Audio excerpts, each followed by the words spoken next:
Taylor, there's a lot going on. First of all, what is going on with the trains? Yeah, so I mean, I feel like we've talked about the MBTA and trains here in Gloucester for a lot of different reasons, but this one reaches far beyond Cape Ann. So the MBTA just announced that they're proposing the idea of temporarily cutting weekend commuter rail services everywhere. Now, this is because of the lack of ridership due to the pandemic and people just not wanting to take public transportation as much. They had a $580 million budget gap due to the lack of ridership. And so they're looking to cut an estimate of $130 million through different parts of their operations to make up for that loss. And so there's a couple different things in which they're looking to cut, but the big one that will be impacting Cape Ann is the cutting of the weekend rail services temporarily now. Just remember, is because they're looking to see as ridership continues to increase, and as we see maybe the pandemic lessening in years to come, they're hoping to bring that stuff back. But because of the budget gap and because of different things they need to do to make sure that they can continue to run, the weekend rail services may not be running in the near future. Now, I was able to speak with a few businesses, a few people who take that train, and the frustration is that yes, this will affect tourism. Yes, this will affect businesses when we have people coming in on the weekends to visit Cape Ann. But more importantly is the people who are leaving Cape Ann, those people who don't necessarily work within the city, but live within the city and need to get to their weekend jobs. And so how that's going to impact those people is the big question. How are they, especially during these winter months, especially during a time where I think everyone is scrounging for cash, everyone's looking to make ends meet, this is kind of just another nail in the coffin, so to say, of trying to figure out how to another thing to navigate during this really unprecedented time. And we want to emphasize too, I think as you did in your article, that whatever decision is made by the MBTA does not impact the construction of the railroad bridge. Correct. Right. Yes, yeah. So I was able to speak with the project manager over about the Gloucester drawbridge, and they're cutting a lot of different things. Weekday train services are going to end at 9 p.m. The weekend rail services, Pride's Crossing, there's been talks about closing that down altogether. Different things like that. Shuttle services might look a little different, but yeah, no, the drawbridge project is still going, and I was able to speak with some West Gloucester residents, especially about that. Of just you guys know about the ongoing noise complaints that are associated with that project with the idling trains.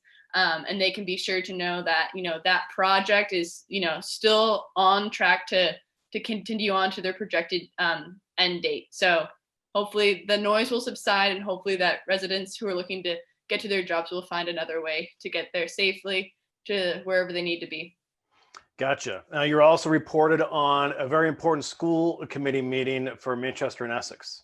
Yes, so the Manchester Essex School Committee met on Tuesday night, and during the public comments in which our residents were able to speak just about anything that wasn't necessarily on the agenda for the night, a number of parents logged on, including Karen Carroll, Gloucester's public health director, as a parent to kind of express their frustrations with the date in which the school committee has chosen to allow middle school and high school students to be back in their brick and mortar locations. So as people who follow the Manchester Essex School District will know, is that the elementary schools are now doing a hybrid model of learning similar to Gloucester's, while the middle school and high school are still fully remote. So now that means that those students have been remote since March, which a lot of other people have kind of adapted and gone on. But at the school committee meeting, many of the parents kind of expressed, not only their health risks in keeping students at home, but also these students are losing a lot of those momentous occasions that are coupled with the final years of high school and middle school.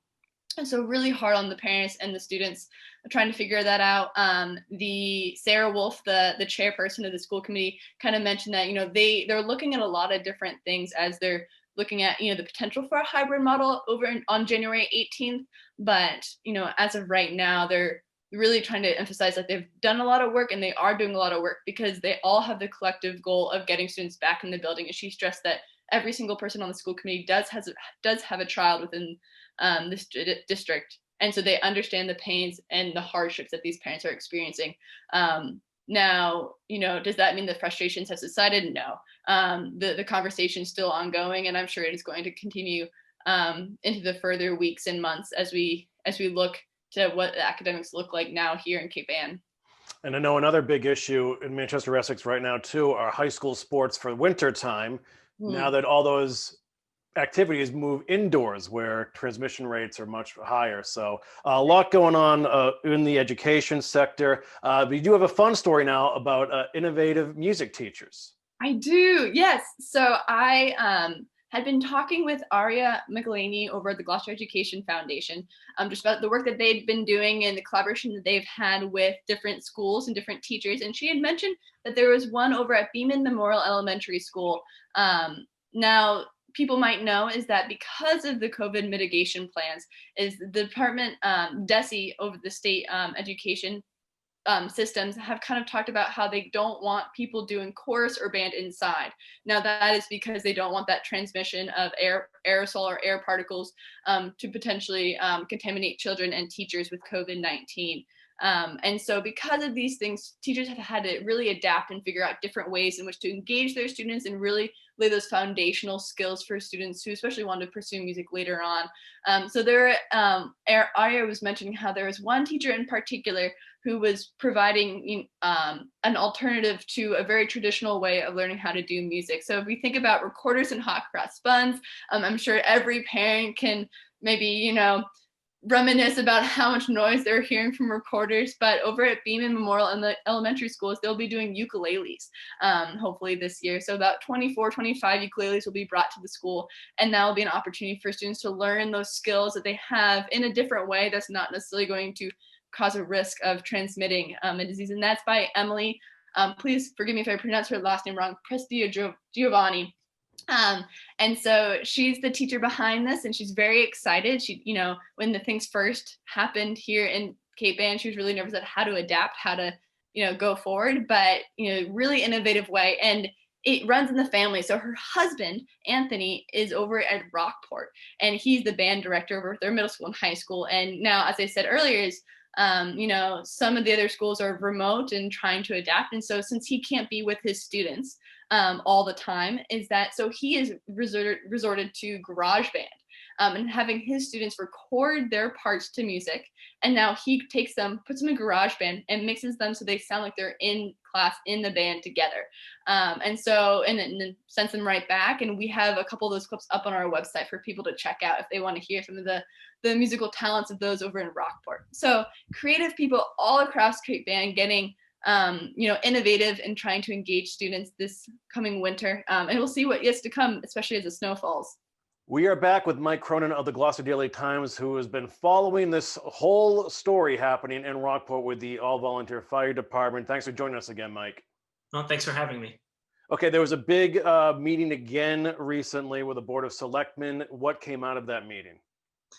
So yeah, the Board of Selectmen voted unanimously to kind of put the Director of Emergency Services position on hold, and it will be on hold until the town organizes a third-party audit of the Rockport Fire Department and other emergency services as well, to see if the position is really necessary, if it's something worth pursuing in the future, or if it's something completely different down the line is more appropriate.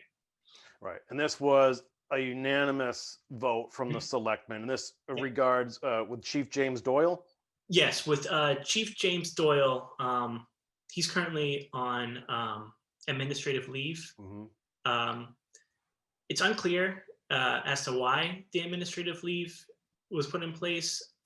Apparently, I guess he was put off leave sometime around when the initial letter to the Board of Selectmen sent from the Rockport Fire Department demanding the resignation of Schmink and Assistant Fire Chief Abel. Sometime after that letter was sent, I guess he was put on administrative leave. People with the fire department believe this was an act of retaliation for the fire department speaking their mind. However, at the meeting on Tuesday, the Board of Selectmen reiterated that they've never reacted in retaliation. And Selectwoman Wilkinson went out and said that the administrative leave had nothing to do with the letter. It's a completely separate issue. Other than that, they won't be speaking much on it. It's a personnel matter. I reached out to the chair, Selectman George, she said that it was a personal matter. The town won't be speaking on it. So yeah, they're keeping that close to the chest. Right. And the volunteer firefighters want Doyle to be reinstated.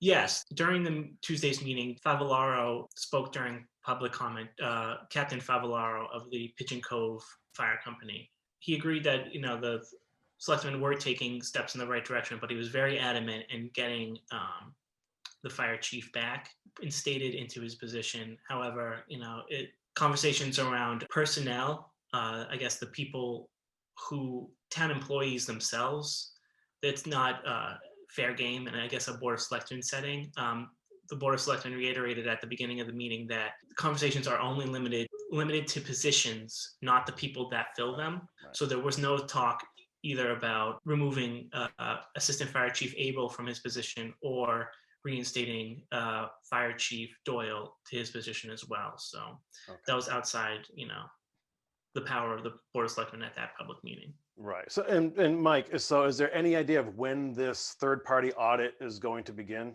Right now, it's in the very early stages. They've just basically approved that, they will be taking the steps. The Board of Selectmen will need to meet again to outline the scope of the meeting.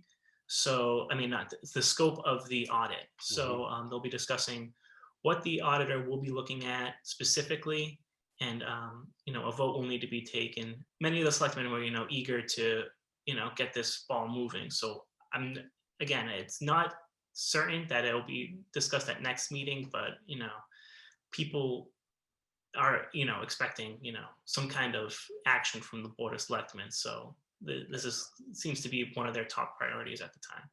Gotcha. Okay. And we also want to emphasize that there is currently no plan to dismantle the volunteer firefighters to hire, in other words, to hire full-time firefighters.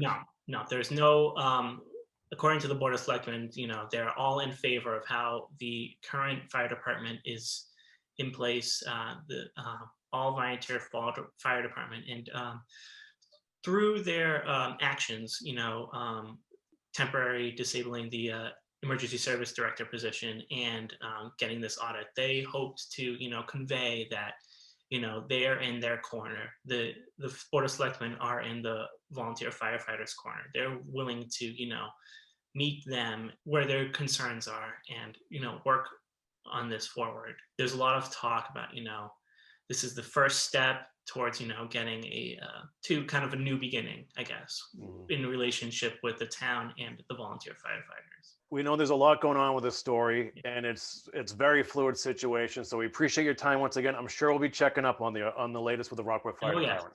Yes. Okay. All right. Thanks a lot, Mike. Have a good one. Great. Well, thank you for having me. We do. We have a jam-packed issue. Manchester cricket. I love it when people say, "What's going on?" I know. I want to get to the story you're really excited about that has to do with the Wenham Village Improvement Society.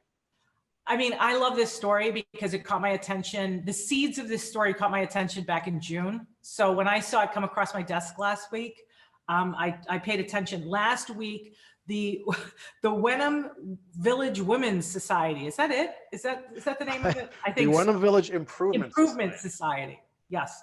It is a philanthropic organization that owns the Wenham Tea House. And they announced last week that Brendan Crocker, who is the owner with his wife, Melissa, of the Black Arrow here in Manchester. And also he grew up in Manchester. He's of the Crocker's Boat, the marina. We have two marinas in town. One of them is called Crocker's Boatyard. He's that Crocker, right? So he's been a chef forever. He started back in the day at the La Groceria, which is another place downtown, when he was like 15 years old.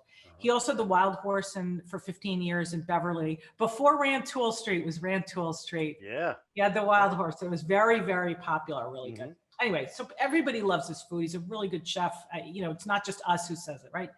So he announced that he's going to come. So I get on the phone and he's going to go, he and his wife, they're going to go there next spring. So they're going to start March, April. And the reason I was thinking about it was because, do you remember this? Because you're Facebook, do you remember in June, the Wenham Tea House? Yes. Okay. Yeah, I remember that. Yeah. Okay. Late June, you're not going to say it, I'll say it. Yeah. Late June, I think it was June 22nd or something like that. There was this kind of explosion of dominoes online. because the Wenham Tea House was closing. And the Wenham Tea House is America's longest running tea house in America. It's like a quintessential, charming little house in Wenham, and with the picket fence in front of it. They serve tea, and this is no joke. I know somebody whose grandmother worked at the Wenham Tea House for 50 years. Oh yeah, it's like the little biddies who would go around. It's the sweetest little place, right? So suddenly they're closed from COVID. And it all came because the operator of the restaurant there and the thing, at the time, he announced that he was closing. I'm not gonna say what happened, right? He announced he was closing his restaurant, not the Wenham Tea House. Wenham Tea House wasn't closing, it was his restaurant and the store. And he had this long, dramatic diatribe online. And everyone was like, oh my God, I can't believe it's an institution. It's closing. It's terrible. Da, da, da. It was covered by NBC, local NBC affiliate, Yahoo News, Boston.com. Every headline, Wenham Tea House icon closes due to COVID, blah, blah, blah. You know what? Here's the story. That man, and I won't say who he is, he was running for state representative. And so he closed the restaurant. And he was really upset. He caused a big kerfuffle, and he lost in November, by the way. So the poor Wenham Tea House there. endures. It endures.